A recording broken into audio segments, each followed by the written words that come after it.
Good evening. This is Jessica Rivas, live with your breaking news on the opioid crisis. Today, we will be talking about the opioid crisis that has been impacting the schools and children across the nation. In 2019, nearly 50,000 people in the United States died from opioid-involved overdoses, which is impacting our society and our students' education. Many of our own students are suffering in their homes from parents, guardians, and siblings who are addicted and overusing these harmful drugs. Although people enjoy this high, it is impacting our students' education daily. According to the Best of Education, this opioid crisis is killing Americans at unprecedented rates and plaguing families and communities. Children of family members who use opioids and other substances are at even higher risk for a range of problematic outcomes, including developing opioid use themselves. You may be wondering how this opioid crisis in our world is affecting our students today. Students who have family members that struggle with drug addiction deal with many internal and external factors in their everyday life, such as mental stress, lack of attentiveness, decrease in motivation to finish their schoolwork, the lack of provided needs that they need for their everyday care, and then a sense of loneliness and fear.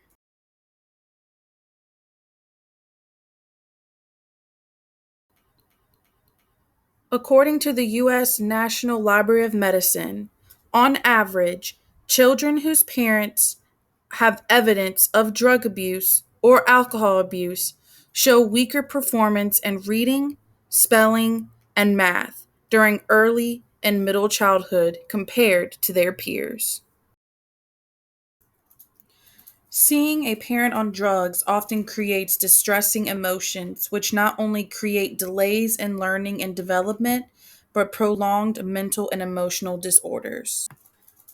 So the question is, what can we do as educational leaders to prevent this crisis from affecting our students' learning and progress, as well as to support those students who are suffering from this crisis in their daily and family lives?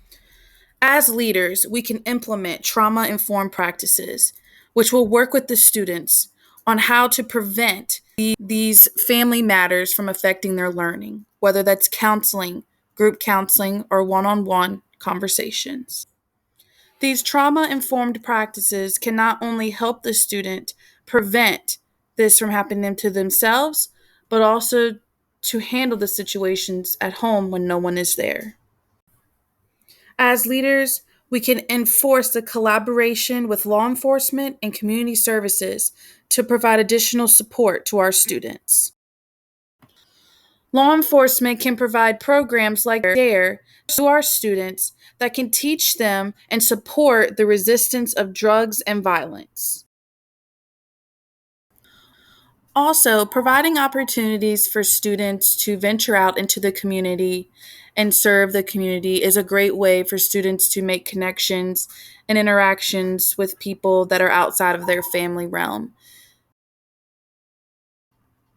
Additionally, as educational leaders, it is essentially important to include the whole school community, which includes the surrounding community, businesses, staff members, and other leaders that can help contribute to the growth and progress of students. Providing programs and services to the students' families is a great way to educate and prevent the crisis from affecting our students further or future students that will enter the school. 276,000 youth aged 12 to 17 are current misusers of prescription opioids.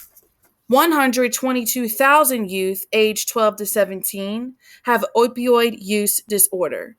This is why it is important as an educational leader to not only educate our students, but the families that are involved with our students every day. As an educational leader, it is important that we empower our staff members to participate in these programs, help our students, and communicate with their families. Being a model and modeling the way is the best example to give to the community surrounding.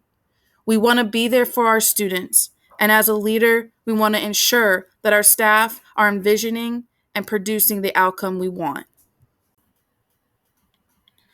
Regardless of internal or external factors in our society, it is important as educational leaders that we are ensuring that no matter what, the students are safe and learning. We want to provide the best possibilities and opportunities for them to become productive citizens of our world.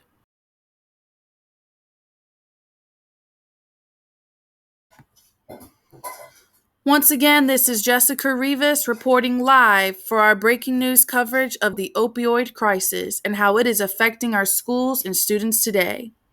Please join me next week at the same time, same channel, for our coverage on the technology war and how it is affecting and impacting our students today.